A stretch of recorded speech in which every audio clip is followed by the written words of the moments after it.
Why is it that despite having over 26 million residents, the vast coastline of Georgia, South Carolina, and North Carolina remains so sparsely populated? This beautiful stretch of the East Coast, with its sandy beaches and picturesque barrier islands, seems perfect for thriving communities. Yet, factors like the lack of natural harbors, the rise of powerful inland cities, and the region's vulnerability to hurricanes have kept its population surprisingly low. So could these coastal areas ever see a population boom, or will they remain underpopulated? Well, stay tuned as we get to the bottom of this coastal mystery. Why the southeast coast lags. The US has around 339 million people, which makes it the third most populated country in the world. However, something is interesting about its population, and many people have questioned this fact. The population of the southeast coast isn't evenly spread out. This sounds like a normal thing, but in states like Georgia, South Carolina, and North Carolina, there seems to be a problem. These three states have a total of over 26 million people collectively. That sounds like a lot, right? But if you look closer, you'll notice there's something strange. Most of the big cities in these three states are far inland from the Atlantic coast. As you would expect, people love the coastline either because of businesses or recreation. You name it. But when you look at the southeast coast, very few people occupy the area. More so, when you compare to the Northeast and Florida, it's quite odd that there aren't more people living on the coast of this region. But why? Let's look at the numbers. The biggest metro areas here are Columbia and Charleston in South Carolina, with about 820,000 and 800,000 people each. Then there's Fayetteville and Wilmington in North Carolina, with 520,000 and 282,000 people, and Savannah, Georgia, with 404,000 people. While these cities aren't tiny, together they still don't match up to Atlanta's nearly 6.2 million people. And here's a cool tidbit. Charleston is more than 150 years older than Atlanta. But Atlanta has exploded into this massive city, while Charleston and other coastal towns have stayed relatively small. Now, looking at history, the South was primarily rural until the 1940s. And since then, we have seen urban areas growing like crazy, and they're actually not stopping. For example, recently, South Carolina had a 1.7% population increase. To put that into perspective, that's like 91,000 new people who have moved in from other states. That's quite huge, don't you think? Let's zoom in on this empty East Coast region. This is home to over 10 million people, which sounds like a lot. However, it's sparsely populated when you compare to other parts of the eastern US. We have the major metro areas such as Atlanta and the Raleigh-Durham Research Triangle, which have blossomed into major corporate hotspots. These cities have attracted young professionals and job seekers, which has made them economic powerhouses in the region. Interestingly, this growth has had a bit of a side effect. These booming metro areas have kind of sucked the economic life out of potential coastal cities. A big reason for this is infrastructure, especially transportation. Big cities thrive as transportation hubs, making travel easy both domestically and internationally. Take Atlanta, for example. It's a major transportation hub, historically known for its vast rail network, and now home to the busiest airport in the world. This central role in transportation has overshadowed other cities in the region. For instance, Savannah, Georgia, doesn't have the same level of transportation options, which makes it less appealing for businesses to establish themselves there. But there's more to the story: the evolution of the southeast coast. Let's go back to the beginning times.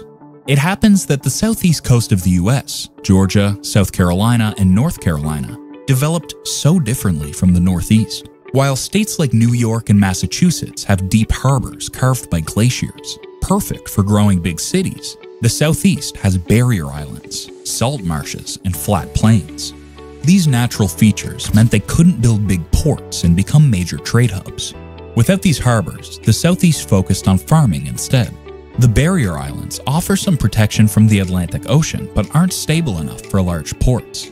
For example, New York City's natural harbor, which was formed by glaciers, supports massive infrastructure. The Southeast couldn't compete with that, so they turned to agriculture. And what were the perfect crops to grow on the flat lands and humid climate? Rice, cotton, and tobacco.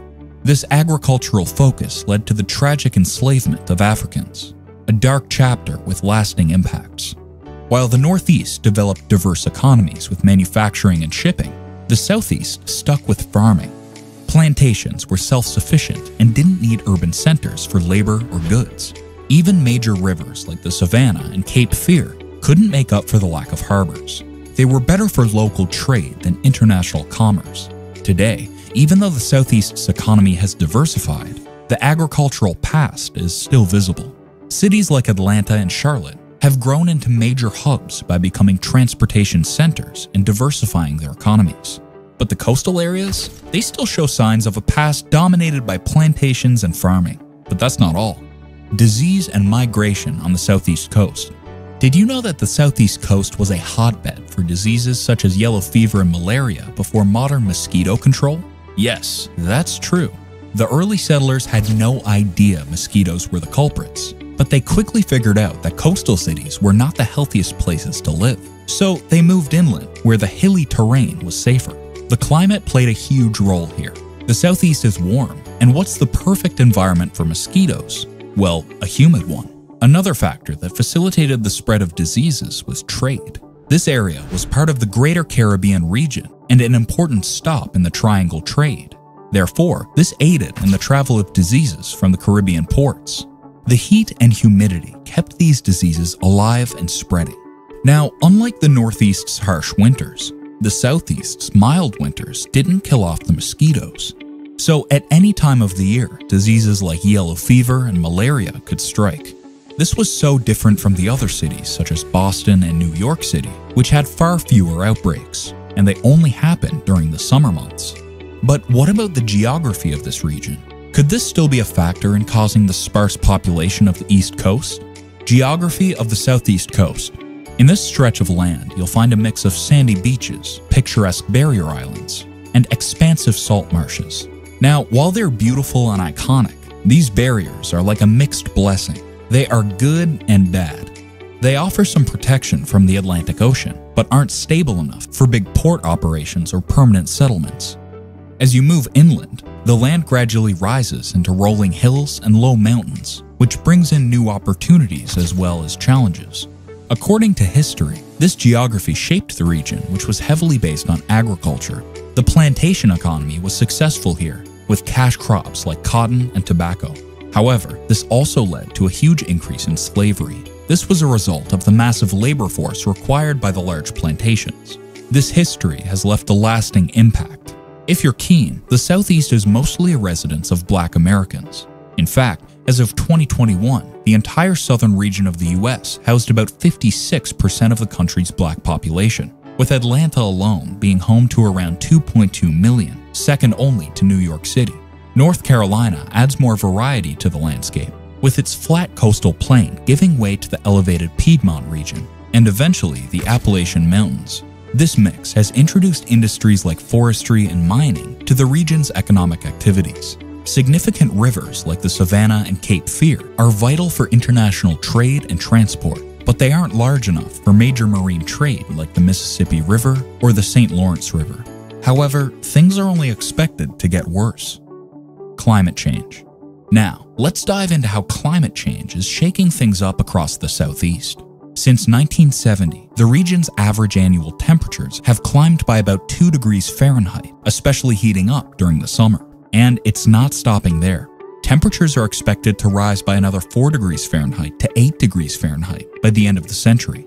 We're looking at more scorching days over 95 degrees Fahrenheit and fewer freezing ones. Interestingly, inland areas are expected to heat up more than the coasts, thanks to natural cycles like El Niño, tropical weather systems, and atmospheric pressure changes. But it's not just about the heat. Heavy downpours are becoming more common, and Atlantic hurricanes' intensity, frequency, and strength have ramped up since the 1980s. And guess what? This trend is projected to continue. While some periods have been extremely wet, others have been bone dry, making future precipitation predictions tricky. The Southeast sits in a transition zone between an increasingly wet northern region and a drying southwest. So we might see drier conditions in the southwest and wetter ones in the northeast, with natural variability playing a big role. Also, hurricanes from both the Gulf of Mexico and the Atlantic Ocean hammer the Southeast. The damage is no joke. Western Georgia felt the wrath of Hurricane Katrina on August 29, 2005. with heavy rains and strong winds causing chaos. In a record-breaking event, 18 tornadoes touched down as Katrina's remnants swept through the state, resulting in the tragic deaths of 2 people and significant destruction of homes and businesses.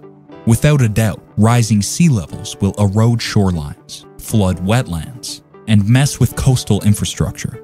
Low-lying areas are especially at risk from frequent floods and storm surges. Stormwater drainage systems might get overwhelmed by seawater, leading to increased flooding from rain. The Southeast has a lot of critical infrastructure near sea level: cities, roads, rail systems, ports, airports, water supplies, and oil and gas facilities. Damage to these could have massive economic impacts. But with the world changing rapidly, who knows what the future holds for these beautiful coastal areas? Could advancements in technology and infrastructure finally lead to a population boom? Or will these regions continue to remain under the radar? What do you think the future holds for the Southeast coast? Let us know your thoughts in the comments below. And don't forget to like and subscribe for more intriguing videos like this one.